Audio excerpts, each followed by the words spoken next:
Hoje vou conversar com vocês sobre metabolismo. Então, a gente encerrou aquele primeiro bloco de conteúdo falando sobre biomoléculas, né? Nós vimos quais são os grupos de biomoléculas, quais são as características de cada um desses grupos. Agora, a gente começa a ver como essas moléculas reagem entre si, quer dizer, quais são os grupos de reações que a gente vai encontrar em animais. Antes de entrar direto nos grupos de reações, eu vou primeiro comentar alguns aspectos gerais desses tipos de reações que a gente vai encontrar em bioquímica, como é que elas são agrupadas, por que eu chamo de grupos de reações, né? Então, como é que é essa história de metabolismo? Esse termo metabolismo é uma coisa que com certeza vocês já ouviram falar, mas às vezes não é uma situação muito clara, né? Tem algumas situações em que esse termo é usado de forma cotidiana, não está errado, mas não tem uma característica muito exata. Então, em bioquímica, a gente costuma usar o termo metabolismo dividido em conceitos de metabolismo primário e metabolismo secundário. Metabolismo primário compreende reações usadas pela grande maioria das células na síntese e na degradação das moléculas que compõem esses componentes dos animais. Então, por exemplo, a gente vai encontrar principalmente o metabolismo centralizado na conservação de energia, que seria esse metabolismo primário. Já o metabolismo secundário envolve também síntese e degradação, mas de vários outros grupos de biomoléculas de sinalização, de resposta imune, de defesa, de motilidade em algumas células. Então, você tem um metabolismo que não está necessariamente ligado ao balanço energético daquela célula. E o metabolismo como um todo pode ser colocado como um conjunto de reações que acontece em um sistema biológico. Então, se você tiver todo esse conjunto de reações, você vai ter o metabolismo de uma forma abrangente. Eu coloquei aqui nesses tópicos esse primeiro tema aqui de não equilíbrio, que é outro conceito que a gente precisa ver com bastante atenção. Por quê? Essa palavra equilíbrio também pode ser usada num conceito cotidiano ou num conceito químico. O conceito cotidiano está em equilíbrio, quer dizer, está bem balanceado, um animal com uma dieta balanceada, bem cuidado, que tenha atividade física adequada e tudo mais, ele pode ser considerado um animal em equilíbrio, numa situação equilibrada de vida. Isso no conceito cotidiano da palavra. Mas no conceito químico, equilíbrio químico significa a velocidade da reação direta igual à velocidade da reação inversa. Uma reação está em equilíbrio quando essas duas velocidades são iguais. Então, o termo metabolismo para um ser vivo é definido como uma situação fora do ponto de equilíbrio. Então, se forem consideradas as várias reações envolvidas, o conjunto de reações estará fora do ponto de equilíbrio. Uma ou outra reação individual pode até estar no ponto de equilíbrio, mas o conjunto geral estará fora do equilíbrio. Então, por exemplo, se a gente tiver um sistema nesse metabolismo que transforma glicose em CO2 e água, no processo de respiração celular, você tem uma série de reações que vão participar dessa transformação. E você pode, ou então até pegando um pouco mais simples, no início do processo, de glicose até piruvato na glicólise. Então, o início desse processo de respiração, com a glicólise transformando glicose em piruvato. E existe uma outra sequência de reações que é capaz de transformar esse piruvato em glicose, chamado de neoglicogênese. Mais para frente a gente vai ver detalhadamente essas sequências de reações. Mas, então, pera lá, existe uma sequência que transforma a glicose em piruvato e uma outra que transforma o piruvato em glicose. essas sequências de reações não estão em equilíbrio. Quer dizer, a velocidade da transformação de glicose em piruvato não é igual à velocidade da transformação de piruvato em glicose. Se fosse desse jeito, se essas duas velocidades fossem iguais, essa situação de equilíbrio levaria a um sistema que tem como única consequência a dissipação de energia. Então, isso seria bastante prejudicial à célula e acabaria levando à morte celular ou à morte do animal, num aspecto mais abrangente. Então, o que a gente considera é que o metabolismo como um todo é uma situação de não equilíbrio no ser vivo. Quando a vida cessa naquele ser, então, quando o animal morre, por exemplo, aquela situação tende ao equilíbrio. Então, as reações tendem a chegar num ponto de equilíbrio, porque você não tem mais esse aporte de energia e essa situação que conseguia manter as reações fora do equilíbrio. Nas vias em si, mais para frente, a gente vai ver mais detalhes, fica um pouquinho mais claro essa questão do não equilíbrio. Por exemplo, com essa situação da glicose que eu mencionei para vocês. Definição, eu já tinha comentado, né? Que é o conjunto de reações. Agora, às vezes parece estranho dizer que o metabolismo não está em equilíbrio, se a gente pensar, pô, mas espera lá, se você pegar, por exemplo, um animal em repouso, as reações das células desse animal vão estar uma característica constante, quer dizer, elas vão ter pouca variação, porque o animal está em repouso já há algum tempo, então ele tem uma situação estável das reações nesse metabolismo. Ele não vai ter aumento ou diminuição da velocidade de algumas reações enquanto ele não muda a sua interação com o ambiente, enquanto ele se mantém no mesmo estado. Mas, mesmo assim, essa situação está fora do ponto de equilíbrio. Por exemplo, aquela situação da glicose que eu coloquei, entre consumo de glicose e formação de glicose. O consumo de glicose dele vai estar baixo. E a formação de glicose depende do estado nutricional. Por exemplo, se ele está recém-alimentado, então a síntese de glicose também vai estar num ponto baixo. Mas a velocidade das duas não vai ser a mesma. Provavelmente a velocidade de consumo de glicose ainda vai ser maior do que a da produção. Mas mesmo assim, elas vão estar com uma velocidade constante. Diferentes uma da outra, porém constante. Essas situações de estabilidade, de velocidades constantes das reações em resposta a estímulos, são chamadas de estados estacionários. Então, isso está colocado aqui embaixo. Então, quer dizer que esse animal vai estar num estado estacionário específico durante esse período de repouso. Já, se esse animal muda do repouso para o exercício, por exemplo, então você tinha lá o gatinho deitado no canto em repouso, e de repente esse gatinho vê uma bola de pano.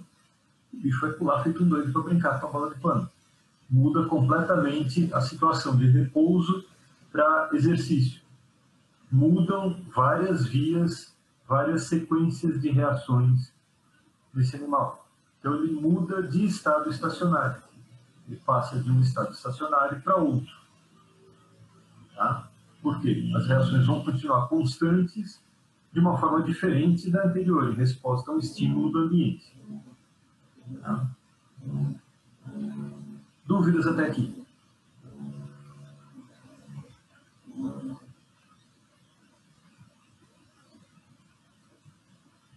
Tá, então vamos continuar. Esse metabolismo é dividido em termos de estudo. Para estudar de uma forma mais fácil o metabolismo, a gente divide em vias metabólicas. Essa divisão é didática, porque essas vias interagem entre si. Eu vou mostrar para vocês alguns esquemas daqui a pouco, que existem várias interações. Mas ficaria muito complicado a gente estudar todas as reações que acontecem numa célula, por exemplo, de uma vez só. Então a gente agrupa essas reações em algumas sequências de reações. Então, lembre lá na aula de enzimas que eu comentei com vocês sobre algumas sequências que podem acontecer em que o produto de uma reação é substrato da próxima, o produto dessa próxima vai ser substrato de uma outra e assim por diante. Então, essas sequências de reações são chamadas de vias metabólicas. Tá? E essas vias metabólicas são divididas em dois grandes grupos, as vias catabólicas e as vias anabólicas. Está representado, está descrito aqui como catabolismo e anabolismo. Também um termo que vocês provavelmente ouviram falar, e a gente precisa ter cuidado com uma definição muito simples desses termos. Normalmente a gente associa a vias catabólicas ou catabolismo são vias de degradação e vias anabólicas ou anabolismo são vias de síntese.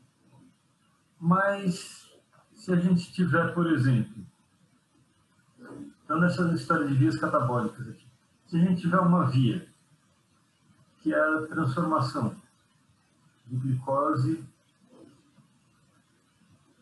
em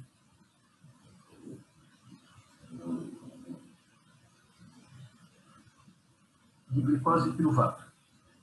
É a mesma situação que eu coloquei para vocês, quer dizer, o início do processo catabólico da glicose, o início do processo de respiração celular. Essa via aqui seria uma via catabólica porque é a degradação de glicose, ou seria uma via anabólica porque é a síntese de piruvato? Conhecendo o que acontece na via, a gente tem como dizer se é catabólico ou anabólico. Mas, só olhando para cá, peraí, ela é a degradação da glicose ou é a síntese do piruvato? É as duas coisas. Ela é a transformação de glicose em piruvato. São várias etapas aqui no meio, mas o conjunto das reações faz isso, transforma a glicose em piruvato. Então, tanto degrada a glicose quanto sintetiza piruvato. Então, só chamar vias catabólicas de vias de degradação não é suficiente. Não está errado, nas vias catabólicas acontece a degradação de algum composto, mas não é suficiente para definir a via. Também chamar vias anabólicas de vias de síntese também não está errado, mas não é suficiente. A gente precisa levar em consideração a variação de energia livre nesses processos. Então, nas vias catabólicas, em que você tem uma diminuição do valor de energia livre, quer dizer, você parte de uma molécula mais complexa e chega a uma molécula mais simples, aí sim você tem um processo catabólico, que é o que a gente observa aqui. A glicose tem um valor maior de energia livre e o piruvato tem um valor menor de energia livre. Então, a energia vai diminuindo da glicose para o piruvato. Essa diminuição é característica de um processo catabólico. Você vai diminuindo o valor de energia dos intermediários e, nesse caso aqui da glicose para o piruvato, essa diferença de energia livre vai ser conservada na síntese de ATP a partir de ADP.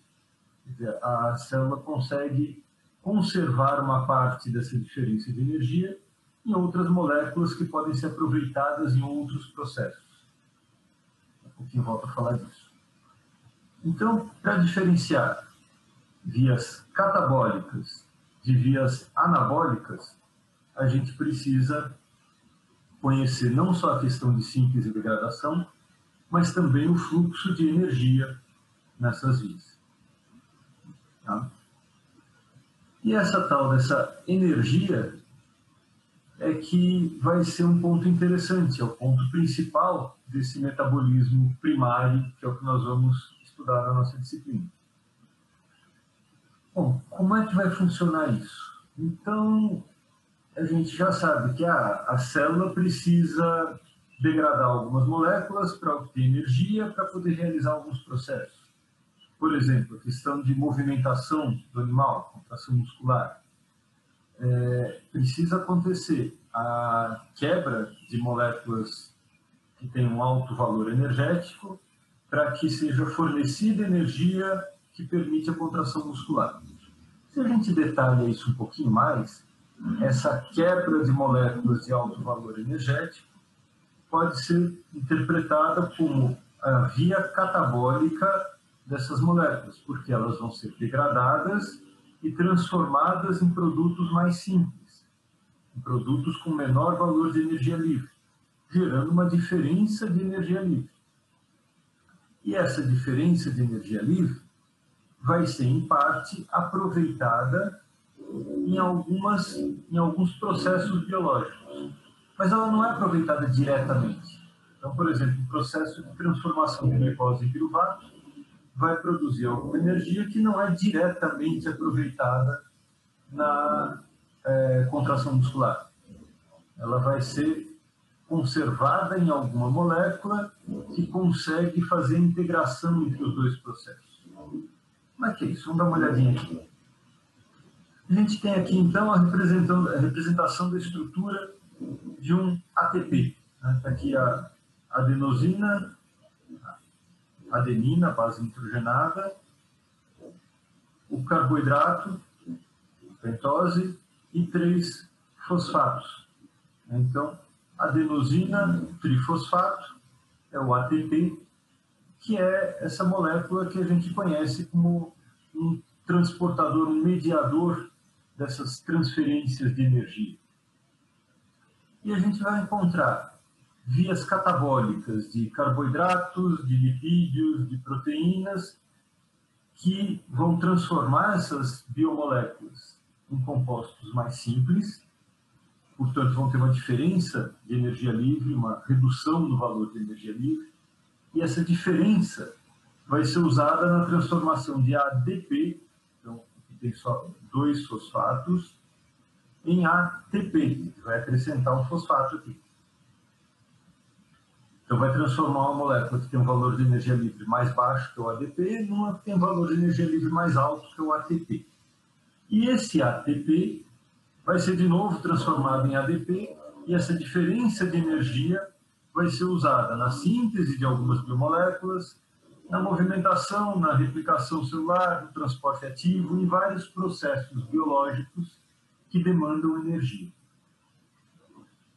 E aí vem uma história, mas espera lá, esses processos aqui então têm uma eficiência de 100% na conservação de energia? Não. Quando você passa de carboidratos, lipídios e proteínas para ATP, você tem alguma dissipação. Quando você passa de ATP para os processos que demandam energia, você também tem alguma dissipação. Então, espera lá, você tem 2 etapas de dissipação aqui. Se tem 2 etapas de dissipação, não seria mais fácil, mais vantajoso, nem mais fácil, mas mais vantajoso para a célula, fazer uma etapa só? Passar, por exemplo, a energia dos carboidratos direto para esses processos que demandam energia? Você pularia uma etapa de dissipação, né? Teria só uma, em vez de 2. Talvez fosse, né? Aparentemente seria, mas será que é mesmo? Vamos pensar aqui. Vamos pensar num sistema que tem a ver com o nosso cotidiano. Vamos fazer um paralelo aqui com o dia a dia. Normalmente a gente usa eletricidade para um monte de coisa, né? Para iluminação, para o computador, para televisão, para calculadora, para o micro-ondas, para acender o fogo no fogão. A gente usa energia elétrica de várias formas. Mas essa energia elétrica, ela é proveniente de outras fontes de energia. Ela é proveniente de energia térmica, de energia potencial hidrostática, de energia nuclear, de energia luminosa, né, fotovoltaica, e assim por diante. Você tem várias fontes que são convertidas em energia elétrica. E depois, no final, a gente converte a energia elétrica em várias outras situações. A gente converte em micro-ondas, em luz, em movimento e assim por diante. Então seria mais prático aproveitar direto da fonte? Mais prático em termos de evitar dissipação? Sim. Mas pensa bem, então a gente teria que ter um micro-ondas que usa energia solar outro micro-ondas que usa energia nuclear, outro micro-ondas que usa energia térmica e assim por diante. Seria um gasto muito grande para ter um aparelho, uma aplicação final, usando cada fonte de energia inicial. Se a gente fizer um paralelo com as moléculas, a situação é muito semelhante. A célula teria que ter um mecanismo de movimentação, por exemplo, contração muscular, que usasse energia de um carboidrato, outro mecanismo de movimentação que usasse de outro carboidrato, então um mecanismo de contração muscular para a glicose, outro mecanismo de contração muscular para a frutose, outro mecanismo de contração muscular para lipídios e assim por diante. Para gerar e manter todos esses mecanismos, essa célula teria um gasto de energia imenso, muito maior do que a dissipação que acontece nesse sistema aqui. Então, a gente tem um sistema que permite a conversão da energia, da diferença de energia dessas vias catabólicas no intermediário comum, que é o ATP, e o uso desse intermediário comum como fonte de energia para vários outros processos. Isso, apesar de incluir uma etapa a mais de dissipação, permite a centralização desses processos de conservação e transferência de energia, fazendo com que ele seja muito mais eficiente do que a existência de processos independentes para cada fonte associada a cada destino. Então, o uso do ATP como um intermediário comum na transmissão, na conservação e transmissão de energia, aumenta a eficiência do processo como um todo.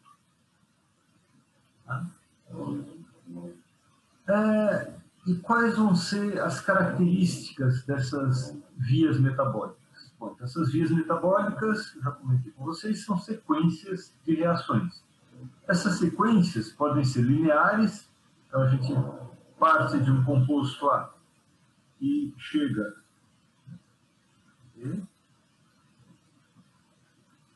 Então, numa via linear, a gente pode partir de um composto A,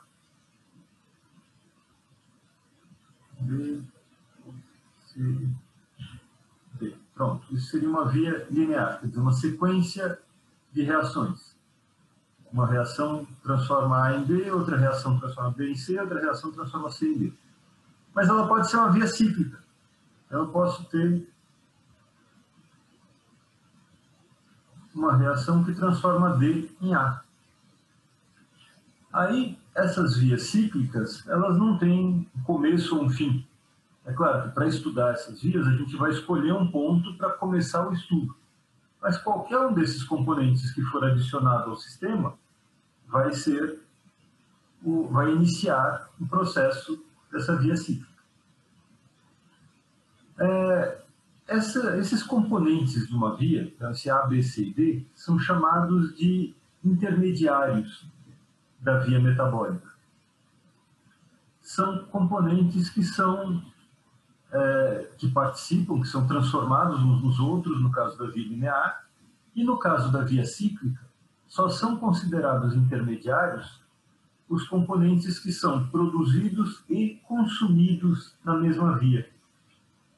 Então, por exemplo, se eu tiver aqui, para produzir C, eu preciso de B mais X. X não é um intermediário da via, porque ele é consumido, mas não é produzido nessa via. Tá? Então, ele não vai ser gerado aqui. Tá?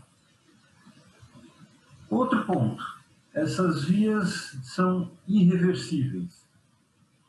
Dizer que uma via metabólica é irreversível significa dizer que pelo menos uma etapa dessa via é irreversível. Por exemplo, deixa eu simplificar um pouquinho aqui. Vou apagar esse X aqui por enquanto. Então aqui, se eu tiver a reação de A para B, reversível, de C para D, reversível, mas de B para C não é reversível. Bom, se uma das reações não é reversível, a via como um todo não é reversível. Tá? Por quê? Eu não consigo fazer o caminho todo de volta. Eu posso até voltar. Então, até B para C é reversível também, pronto. Mas D para A não é reversível, se a via for cíclica. Repetir a diferença entre os intermediários da forma cíclica e linear. Sim. Na forma linear, a gente tem como intermediários todos os componentes que participam daquela via. Na via cíclica, só os que são produzidos e consumidos na mesma via são considerados intermediários. Tá? Continuando aqui, então. Elas são irreversíveis porque pelo menos uma etapa nessas vias é irreversível. Isso é uma característica comum a todas as vias metabólicas. Tá? E a gente vai encontrar aqui de novo esse conceito de passo comprometido ou passo limitante. Lembra que a gente já viu isso lá no estudo de enzimas? Né? Tinha uma etapa que era chamada de etapa comprometida, que era a etapa mais lenta do processo. Eu até fiz aquela brincadeirinha com vocês lá, que se a gente tiver uma sequência de um passar um papel para o outro, mas alguém no meio do caminho parou para ler todos os papéis. Então, aquele mais lento é o ponto comprometido, é o que limita a velocidade do processo. Nessas vias metabólicas também a gente tem uma sequência de reações. A reação mais lenta vai ser a reação que define a velocidade do processo todo.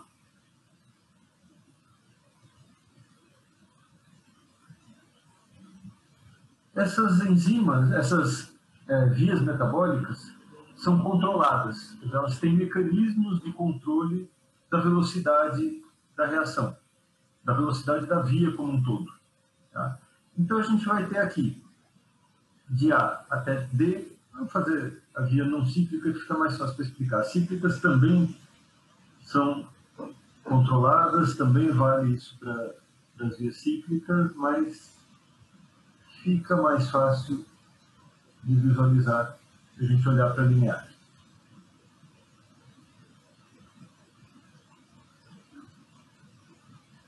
Então vamos lá. Como é que elas podem ser controladas? Essas reações são catalisadas por enzimas.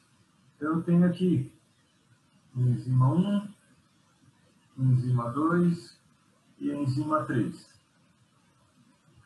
Se eu tiver alguma coisa aqui que inibe a enzima 2, eu vou diminuir a velocidade dessa reação. Ela vai passar a ser o passo comprometido. Portanto, ele está regulando a via toda nesse ponto. Se algum outro mecanismo consome esse componente, ele é desviado para outro lugar e não vem mais para cá, o que vai acontecer? Essa enzima deixa de ser inibida e aumenta a sua velocidade. Bom, ela era o passo comprometido, ela era a mais lenta do processo. Aumentou a velocidade da etapa mais lenta do processo, aumenta a velocidade do processo inteiro. Então, o processo inteiro foi controlado. Isso pode acontecer por moduladores alostéricos, pode acontecer por modificações covalentes. Eu posso ter intermediários da própria via funcionando como moduladores, aquela história do feedback que a gente viu lá nas enzimas. Eu posso ter um dos componentes modulando uma das enzimas e interferindo no processo. Então, tem vários mecanismos de controle que podem influenciar aqui. Um dos mecanismos de controle que pode acontecer é por localização. Dependendo do local onde essa via metabólica aconteça, o acesso do substrato a esse local pode limitar a reação. Por exemplo, a gente tem algumas vias metabólicas que acontecem só na matriz mitocondrial. Se o substrato da primeira reação não for transportado para a matriz mitocondrial ou não for produzido lá dentro, a via metabólica não tem como acontecer por falta de substrato. Essa é uma situação que a gente vai ver, por exemplo, no metabolismo de lipídios. A via catabólica de lipídios acontece na matriz mitocondrial. E os ácidos graxos precisam ser transportados lá para dentro para que eles possam passar por essa via catabólica. E os principais mecanismos de controle do catabolismo de ácidos graxos é justamente o transporte do ácido graxo para a matriz mitocondrial. Tá? Então, a gente vai ter controle dessas vias metabólicas de várias formas possíveis. Né? Pela regulação das enzimas ou pela regulação do acesso ao substrato. O que mais? Essa figurinha aqui mostra um esquema geral das vias anabólicas e catabólicas. Eu pode ter uma dúvida aqui. O que acontece mesmo com a energia livre nas vias anabólicas? Então, nas vias anabólicas, a gente vai ter um aumento do valor de energia livre ao longo da via metabólica. Tá? Então, as células partem de um substrato mais simples e vão chegar a um produto mais complexo, demandando um aumento de energia livre. Geralmente, essa energia no processo das vias anabólicas é fornecido por ATP. Então, essas vias precisam de ATP para transformar um substrato simples num produto mais complexo. Tá?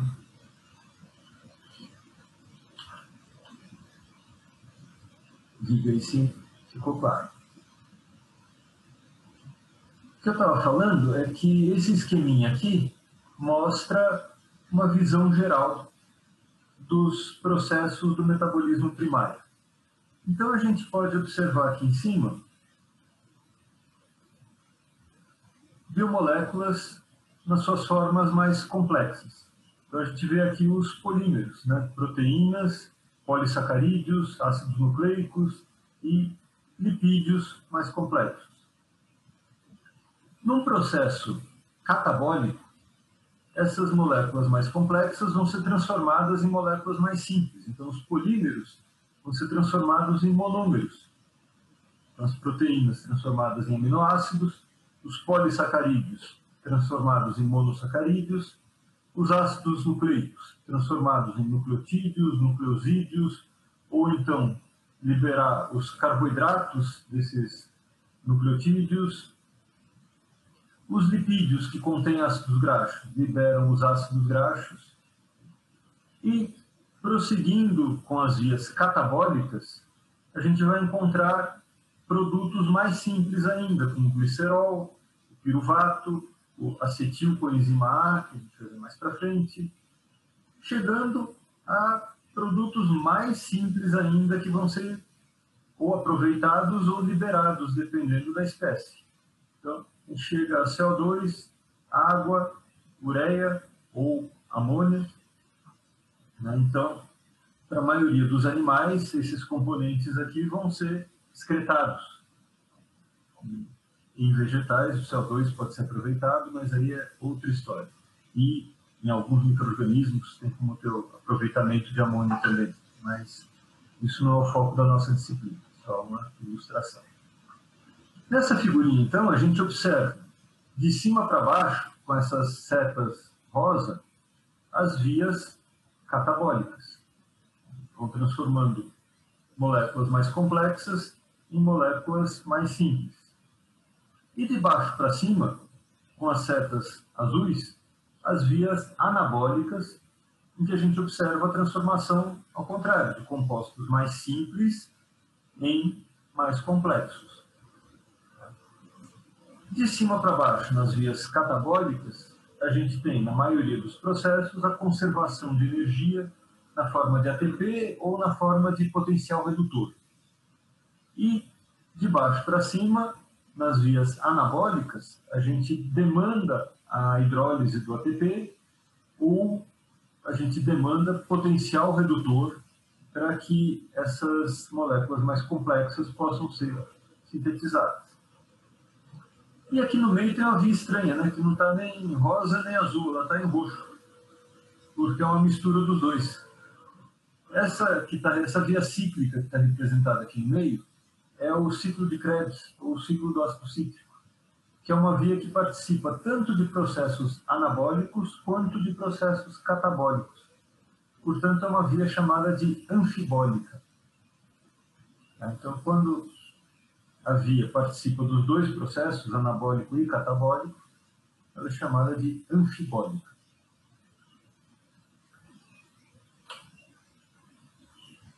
Eu coloquei lá que essas vias metabólicas são irreversíveis, né?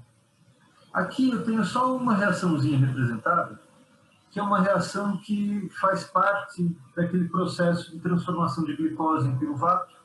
Então aqui a gente vai ter glicose que vai passar por algumas reações e vai chegar a frutose 6-fosfato, que vai para a frutose 1,6-bifosfato, passa por algumas outras reações e chega até piruvato.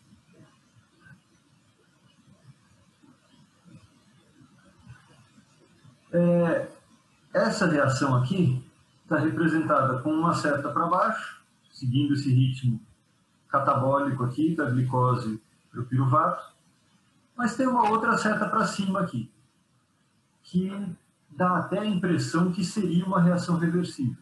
Eu coloquei isso aqui de propósito para ilustrar uma situação que frequentemente a gente vê em livros, em sites, em representações do metabolismo.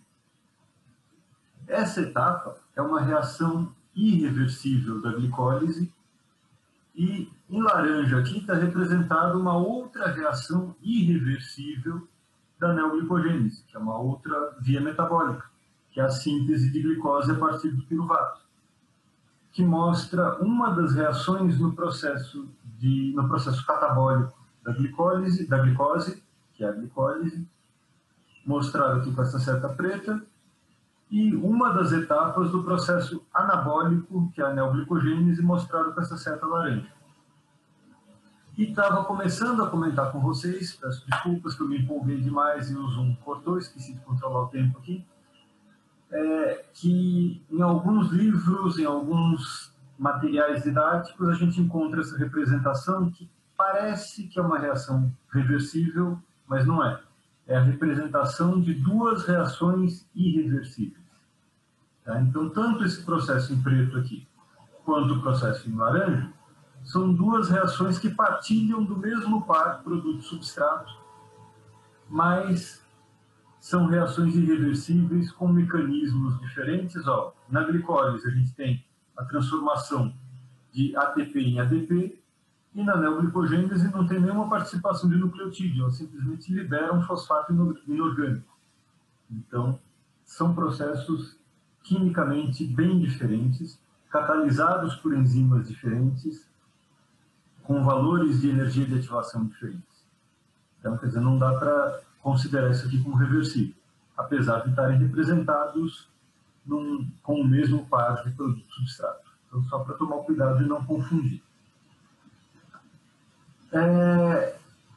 Em relação a essa questão da reversibilidade, se esse processo aqui fosse reversível, é aquilo que eu tinha comentado com vocês.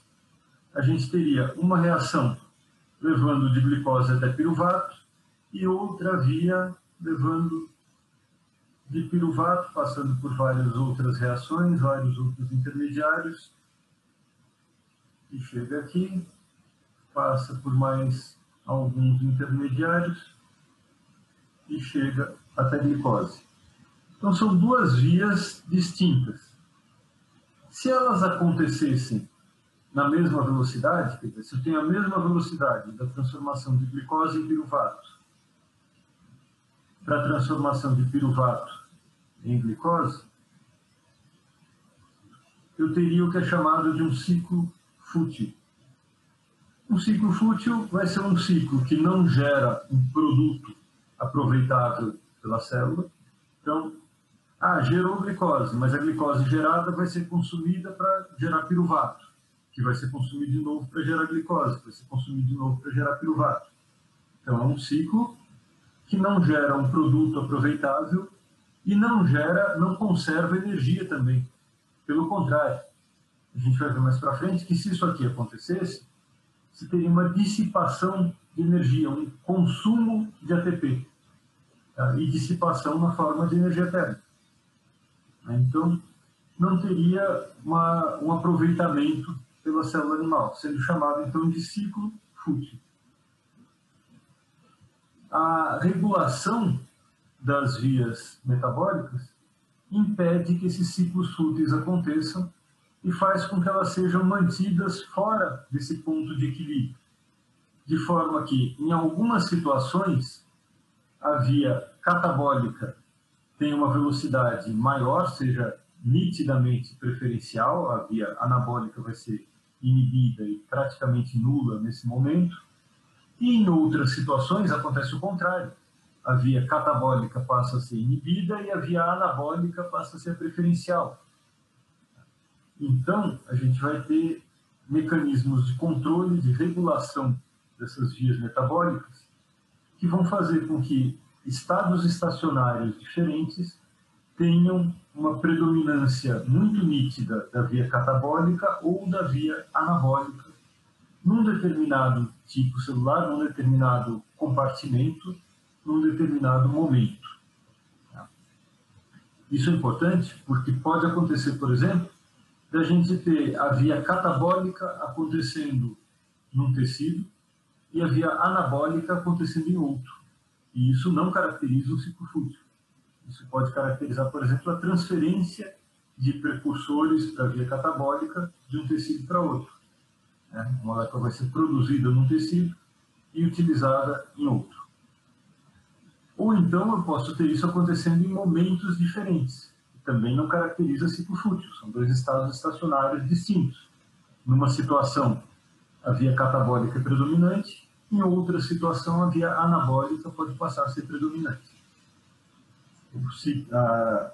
A coexistência da catabólica e anabólica só é considerada ciclo fútil se for, ao mesmo tempo, no mesmo compartimento. Dúvidas até aqui?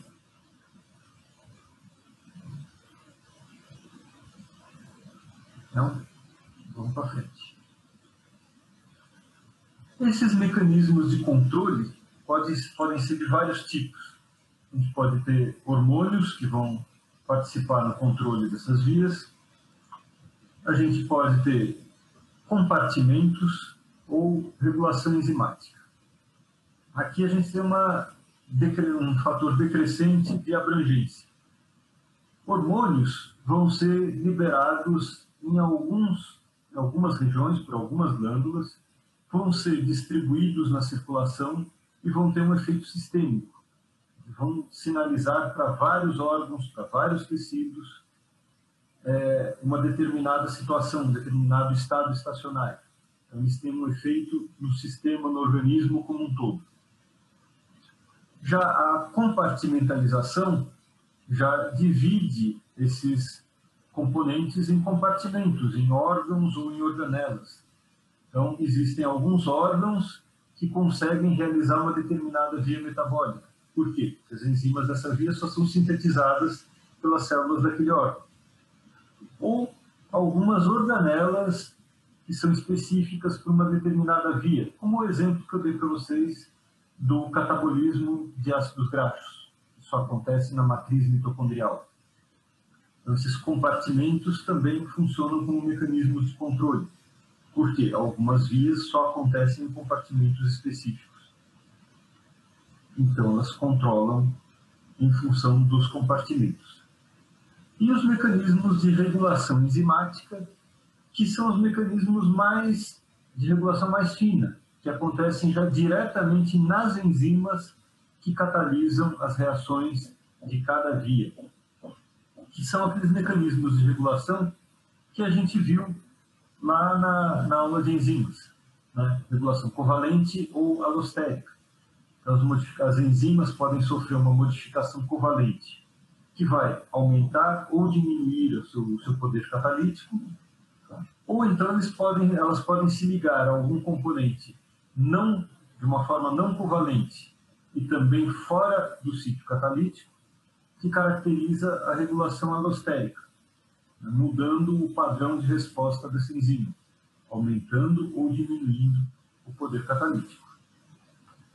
Essas três formas de controle vão ser, então, os mecanismos que definem o funcionamento do metabolismo como um todo,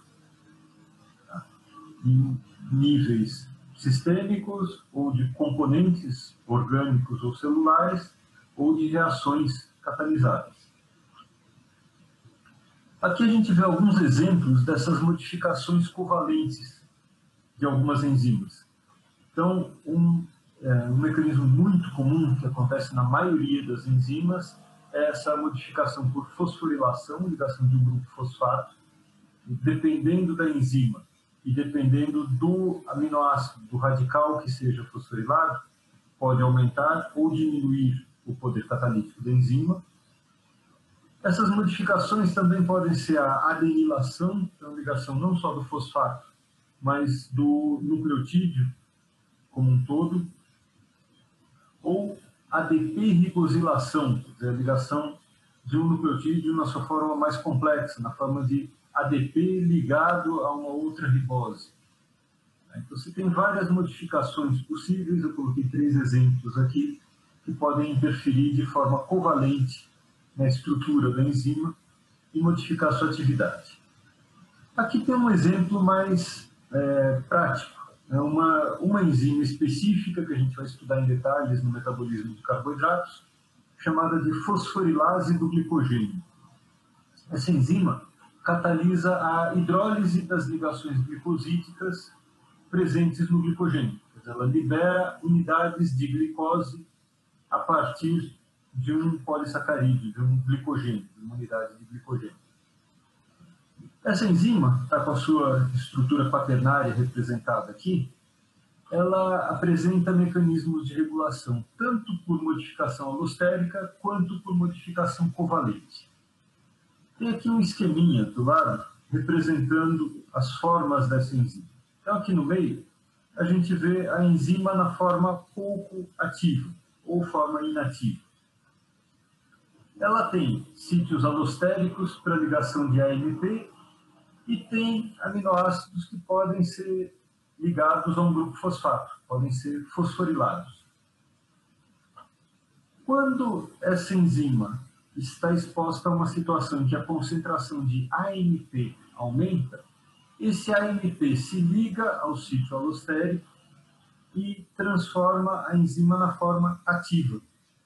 Então, ela começa a catalisar a liberação de unidades de glicose rapidamente. Quando esse AMP diminui, ele desocupa o sítio alostérico e a enzima volta para a forma inativa. Mas essa enzima também pode ser ativada por modificação covalente. Existe uma enzima chamada fosforilase sinase, que transforma a forma não fosforilada na forma fosforilada. Essa forma fosforilada é ativa. Então, quer dizer, é um mecanismo de ativação da enzima por modificação covalente. Essa ligação covalente depende da ação dessa outra enzima aqui. Então, é uma enzima catalisando a transformação da outra, e essa outra vai catalisar a liberação de unidades de glicose a partir do glicogênio. Tá? Essa enzima fosforilase do glicogênio, quando está fosforilada, ela pode voltar para a forma inativa. Para ela voltar para a forma inativa, ela depende de uma terceira enzima, chamada fosforilase fosfatase, que remove esses grupos fosfato da enzima. E ela volta para a forma inativa. E essas duas enzimas aqui, a fosforilase sinase e a fosforilase fosfatase, também, por sua vez, têm mecanismos de regulação, quer dizer, elas também são reguladas. A fosforilase sinase, que catalisa a fosforilação da fosforilase do glicogênio, ela catalisa a ativação da fosforilase do glicogênio, a sinase é ativada alostericamente por cálcio. E a fosforilase fosfatase, ela é inibida alostericamente por cálcio. Olha só que interessante.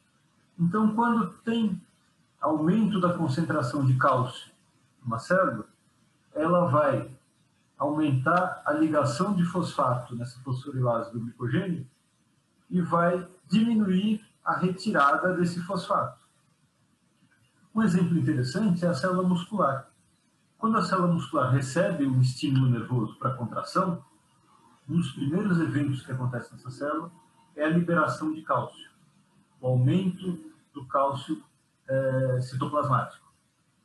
Esse aumento na concentração de cálcio vai fazer com que essa enzima fosforilase do glicogênio, aliás, com que essa enzima fosforilase sinase seja ativada alostericamente, o cálcio se liga no ciclo alostérico da sinase e ativa a sinase. A sinase ativa vai transferir fosfato para a fosforilase do glicogênio, que vai ficar fosforilada, e vai começar a liberar unidades de glicose desse glicogênio, o que é muito importante, porque a célula muscular, quando é ativada, quando recebe o estímulo nervoso, ela vai entrar em processo de contração, que vai consumir muito ATP.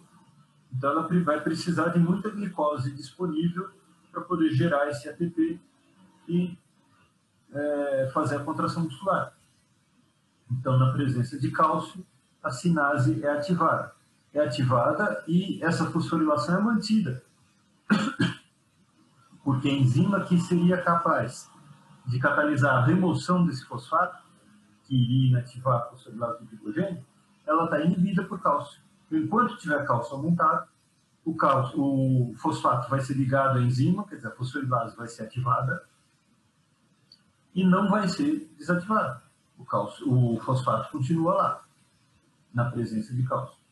Quando cessa o estímulo nervoso, esse cálcio vai sendo removido para dentro do retículo e sai do citosol. Essa remoção de cálcio tira o estímulo da fosforilase sinase, então para de ligar fosfato nas fosforilases do glicogênio, e tira a inibição da fosfatase. Portanto, ela começa a retirar esse grupo fosfato daqui. Portanto, começa a inativar a fosforilase do glicogênio. Tá? Então, são a integração dos dois mecanismos de modulação covalente e modulação alostérica que fazem o processo completo de regulação dessa enzima. Essa foi um exemplo, nem todas as enzimas são reguladas dessa forma. Tem enzimas que têm regulação só alostérica, tem outras que têm regulação só covalente, tem enzimas que têm uma cascata de regulação muito mais complexa, você tem 10, 20 etapas de regulação, um modulador estimula outro, e assim por diante. Então, esse aqui é um exemplo que é interessante porque é relativamente simples, né, e envolve os dois mecanismos, alostérico e covalente. Dúvidas? Aqui a gente tem um exemplo de um diagrama chamado de mapa metabólico. É uma representação de várias vias metabólicas, aqui são as principais vias do metabolismo primário, e a integração entre essas vias. Deixa eu ampliar aqui para passar o susto. Dá a impressão que, ai meu Deus, o que é isso? É mais ou menos o que a gente vai ver ao longo da disciplina, só que de uma forma bem mais detalhada do que a gente vai ver. A gente vai resumir isso aqui. Mas a gente pode ver aqui, por exemplo, nessa parte em verde, metabolismo de carboidratos. Então a gente vê, olha, sacarose, frutose, glicose, tem alguns nomes conhecidos aqui. E tem um monte de flecha para tudo que é lado, parece filme de cowboy americano. O que é isso aqui? A gente vê que existem várias vias metabólicas que interagem entre si. Como é que é isso? A gente tem aqui, olha, uma interação entre essa via que está com a mancha rosa aqui, que está representada por uma via central, que é a glicólise, mas ela interage com alguns pontos específicos do metabolismo de carboidratos. A gente pode ver aqui para baixo, no metabolismo de lipídios, que também existe interação entre metabolismo, entre várias etapas do metabolismo de lipídios e o eixo central aqui das vias catabólicas. Se a gente olhar aqui para o outro lado, em vermelho, a gente observa o metabolismo de aminoácidos, que interage com o metabolismo de nucleotídeos, de piridinas e purinas aqui em cima, que também interagem com o metabolismo de carboidratos e com o eixo central das vias metabólicas. Então, um ponto interessante nesse mapa metabólico é a gente começar a reconhecer os componentes das biomoléculas que a gente já viu e como vai ser o metabolismo disso, e também ver mecanismos de interação entre essas vias metabólicas. É importante, eu gosto de colocar essa figura logo no começo, não é para assustar ninguém não, é para dar uma noção de que as vias metabólicas que a gente vai estudar de uma forma separada, elas interagem entre si. Então, agora no começo, a gente vai ver vias catabólicas de carboidratos, depois vias catabólicas de lipídios, e uma por uma das vias catabólicas. Depois a gente começa a ver as vias anabólicas, tudo separadinho.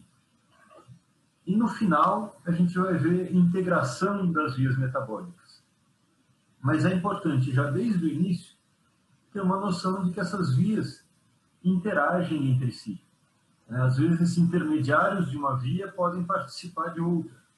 Ou os intermediários de uma via podem ser moduladores, podem estimular ou inibir uma outra via. Então, a gente vai ter uma participação desses componentes em vias diferentes. Tem até naquele site Visão Bioquímica, que eu coloco para vocês, um outro jeito de se analisar isso. Lá, por exemplo, a gente encontra as vias separadas, para facilitar a visualização e o estudo. Mas cada componente, se você clicar num dos componentes, você vai ver o que a gente chama de mapa de participação metabólica daquele componente. De que outras vias, de que outros processos ele participa. Para dar uma noção um pouquinho mais detalhada dessa integração do metabolismo.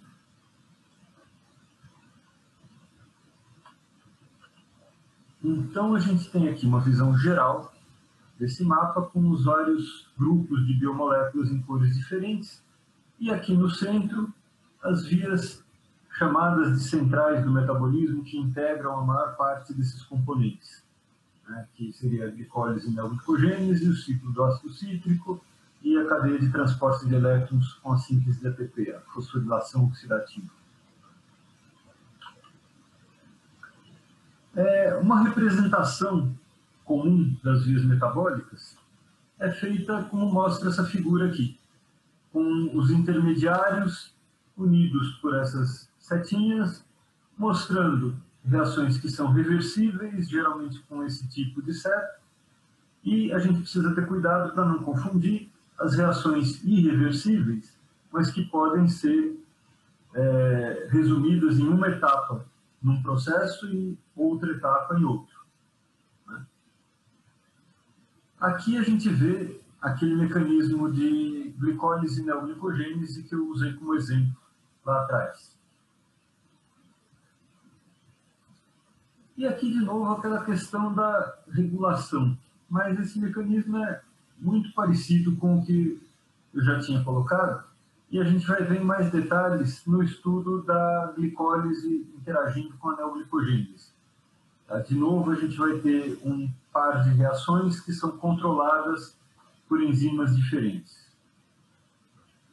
Aí eu queria saber de vocês se tem alguma dúvida em relação a esse conteúdo de metabolismo, de conceitos gerais de metabolismo. Tranquilo, né? Então tá bom. Então, eu vou aproveitar esse finalzinho da aula aqui para comentar com vocês alguma coisa sobre o trabalho final. Eu tinha dito já para vocês que esse trabalho final seria a produção de um vídeo, né? Então, eu estou preparando aqui um texto, descrevendo quais têm que ser as características e como é que vão ser os critérios de avaliação. Não está pronto ainda, mas já tem alguns pontos que dá para adiantar que a gente pode conversar. Ah, isso mesmo, bem lembrado, presença. Coloquem aí presente no chat do controle de presença. Professor, Oi. Sobre semana que vem, né, semana universitária, vai ter aula de bioquímica? Vai. Eu não tinha colocado essa previsão no calendário, eles não tinham divulgado isso quando foi preparado o calendário, aí fica um pouquinho complicado para suspender essas aulas. Tá? Bioquímica eu vou manter as aulas na semana que vem, sim. Eu vou até dar uma olhada, se tiver como remanejar alguma aula, eu aviso para vocês na aula de amanhã. Tá? Então, quanto à história do trabalho final, vai ser, então, o preparo de um vídeo em que vocês vão abordar algum tema de bioquímica. Tá? Então, o tema principal do vídeo tem que ser bioquímica. E esse tema deve ser voltado a algum aspecto de interesse da comunidade em geral. Então, pode ser, por exemplo, algum aspecto de biomoléculas que seja interessante para a comunidade, ou de metabolismo. Vocês podem fazer alguma coisa sobre saúde, nutrição, cuidados com animais, desmistificar alguma fake news que tem a ver com bioquímica, pode colocar aplicação de bioquímica em situação do cotidiano, pode colocar alguma explicação ou algum experimento que seja interessante para educação de crianças. Tem vários aspectos que podem ser abordados, mas o tema central tem que ser bioquímica e a aplicação desse tema central tem que ser voltado à comunidade. E com isso, que eu quero excluir principalmente é o preparo de uma videoaula de bioquímica. Não é para fazer isso. A ideia desse vídeo não é você pegar, vou fazer uma aula de peptídeos. Não, não é isso. Vou fazer uma explicação de aplicação de peptídeos que é interessante para o conhecimento, uma aplicação na área de saúde que é interessante para o conhecimento da população em geral. Beleza, aí sim. Tá? Então, tem que ser com tema em bioquímica e de interesse da comunidade. Pode ter um público-alvo, mas evite que esse público-alvo seja muito restrito. Só, sei lá, alunos de veterinária no final do curso vão conseguir entender isso aqui, porque eu estou usando conceitos e um vocabulário muito complexo. Não, evite fazer isso. Faça uma coisa um pouco mais abrangente. Mas eu vou fazer um negócio sobre, sei lá, cuidados de animais. Então, só vai ter muito mais interesse para quem cuida de um animal, ou para quem é veterinário, ou para quem gosta de animais. Ok, você tem um público-alvo, mas é um público bem abrangente. Aí tudo bem. Tá? Só evite que o seu público-alvo seja muito restrito. Que mais? É importante que o conteúdo seja correto. Tá? Então, verifique o seu conteúdo várias vezes, cheque direitinho em fontes confiáveis, cheque em livros, em artigos científicos publicados, em periódicos reconhecidos, em sites de universidades que sejam bem reconhecidas, bem conceituadas, para evitar usar uma fonte que te leva a um conhecimento falso. Então tem que ter muito cuidado com a veracidade e o embasamento desse conhecimento. Tá? Tem que ter um certo cuidado com a linguagem. É claro, não precisa ser uma linguagem formal, pode ser uma linguagem coloquial, uma linguagem adequada ao público-alvo do vídeo que vocês vão preparar, mas uma linguagem correta. Né? Então, evitar erros de gramática ou erros de pronúncia que sejam estranhos. Claro, um ou outro termo que seja... vamos lá. Quantas pessoas por grupo? Em grupo ou individual? Em grupo, mas eu vou fazer grupos pequenos, tá? Para que todo mundo tenha como participar da elaboração. Então, provavelmente vão ser grupos de 3, talvez 4 pessoas. Estou vendo aqui, são 40 e tantos estudantes. Então, acho que eu vou fazer isso. Vão ser grupos de 3 ou 4 pessoas. Quantos grupos forem necessários para abranger todo mundo, toda a turma. Tá certo? Continuando. A questão do conteúdo, precisa ter cuidado com veracidade, cuidado com a linguagem, apesar de poder usar sem problema nenhum uma linguagem mais coloquial. Se for, por exemplo, fazer um vídeo explicando algum conceito que tem a ver com bioquímica aplicado à nutrição para crianças. Ok, você tem que usar uma linguagem que seja compreendida por crianças e que ela consiga entender a bioquímica que está por trás disso. Vai dar um certo trabalho na adaptação aí, mas pode ser feito tranquilamente. A duração desse vídeo é no mínimo 10 minutos, no máximo 15 minutos. Então não adianta fazer aquele vídeo de 2 horas que explica toda a origem do universo, que não vai perder ponto por conta disso. É de 10 a 15 minutos. O formato do vídeo é livre. Então, eu quero fazer uma animaçãozinha daquelas que eu vou desenhando e eu vou tirando fotos dos desenhos e vai aparecendo uma sequência de desenhozinhos lá formando uma animação. Pode. Eu quero fazer um diálogo entre as pessoas do grupo. Cada um vai conversando e vai mostrando um aspecto. Pode. Eu quero fazer uma entrevista. Pode. Faça o formato que você achar interessante. Eu quero fazer, sei lá, uma representação teatral disso, mostrando dança, o que quer que seja. Use a criatividade e faça como quiser. O formato é livre. Use o formato que quiser. Desde que o tema principal seja bioquímica, que desperte interesse, que seja algum tema de interesse da comunidade em geral, e que seja correto. Não vai espalhar fake news, pelo amor de Deus. Então, o formato é livre, o vídeo precisa ser divulgado na plataforma do YouTube e de forma pública. Aí, eu estou pensando aqui como é que a gente faz isso. Mas isso ainda vou ter que ver direitinho, essa questão de visualizações, likes e tudo mais. Precisa ter um certo cuidado com direitos autorais. O YouTube já tem alguma proteção dos direitos autorais. Se você colocar uma música que é protegida por direitos autorais, não vai passar. Mas, por exemplo, precisa ter um certo cuidado com o uso de imagens. Se você usar imagens que são protegidas por direitos autorais, é importante colocar na descrição a referência dessas imagens. Que mais? É isso. Se forem aparecer crianças no vídeo, por exemplo, precisa ter permissão dos pais.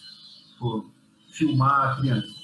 Claro, você está fazendo uma filmagem na rua e passa uma criança, não tem problema nenhum. Se for, vou filmar a criança fazendo um negócio aqui, aí precisa ter autorização dos pais. O que mais? Verificar erros, sistema de formato livre. Colocar nas referências, nos comentários do vídeo, na descrição do vídeo, coloca as referências que foram consultadas para preparar aquele vídeo.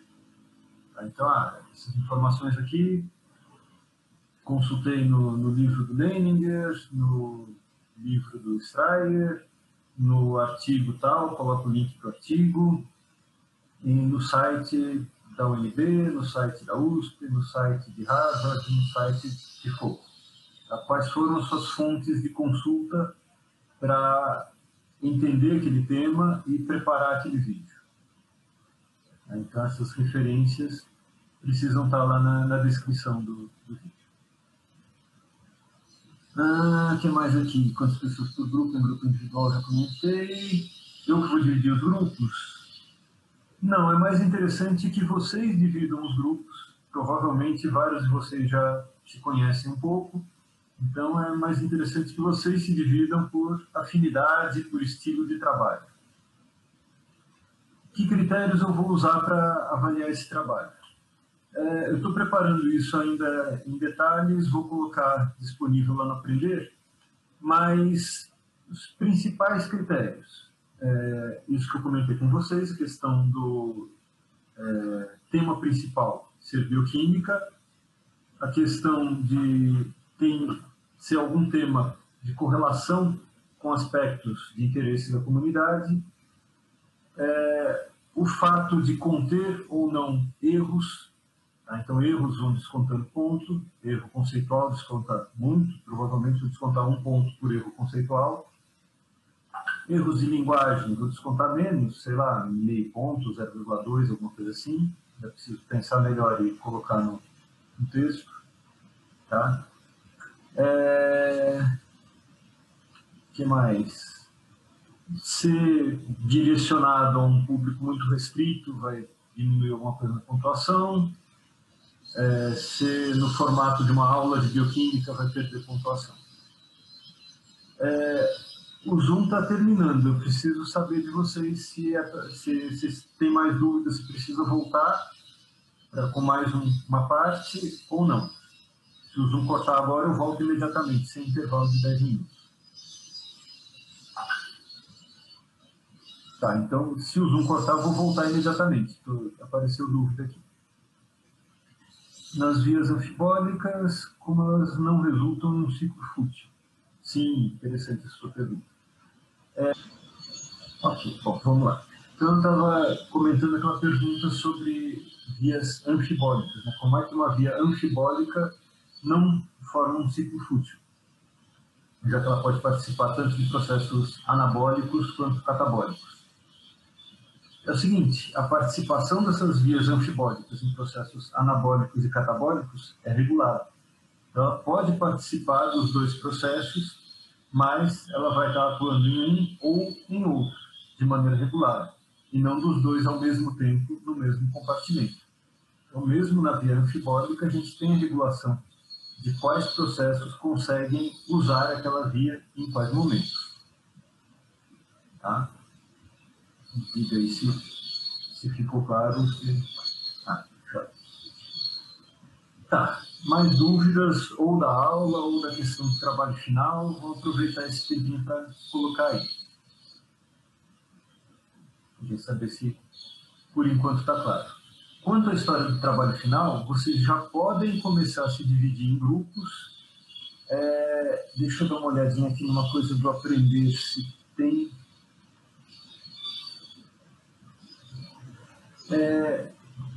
Tem disponível aqui, eu não sei se vocês já preencheram. Cadê?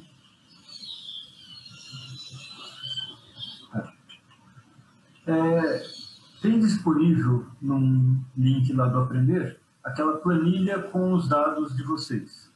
Uma planilha com dados de nome, e-mail, matrícula e grupo.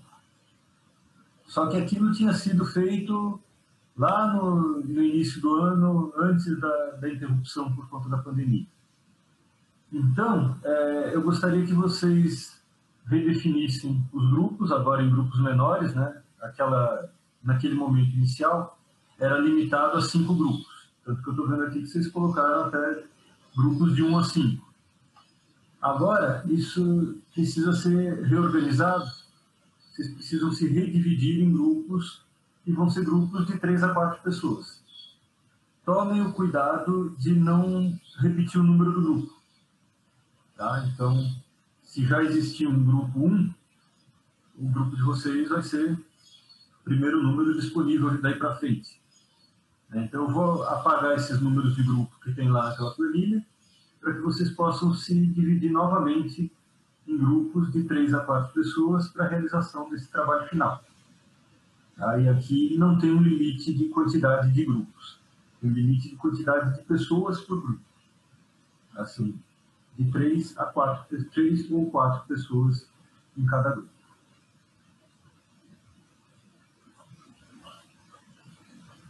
O que mais? E aí vocês já podem começar a preparar essa questão do trabalho final. Já podem ir pensando em qual tema vão querer abordar, Se querem abordar um tema de biomoléculas, já foi visto tudo. Se vão querer ver os temas de metabolismo, o que vai parecer interessante, pode dar uma adiantada e ver quais são os temas de metabolismo que a gente vai ver na disciplina, para pensar o que poderia ser visto, o que poderia ser abordado nesse trabalho final.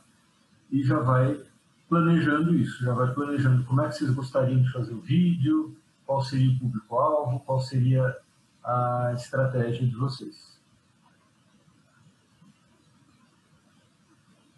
Dúvidas, perguntas? Nada? Está tudo claro?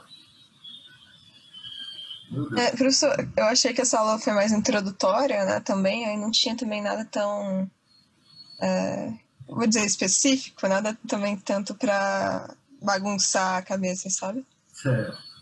Uhum. Legal, então não deu tanta dúvida quanto a isso. Tá, joia. Ok, então, pessoal, então, em não tendo mais dúvidas, vou encerrar a sala. Um bom dia para vocês e nos vemos amanhã às 8. Obrigada, professor. Eu que agradeço a presença de vocês. Até amanhã. Tchau, tchau.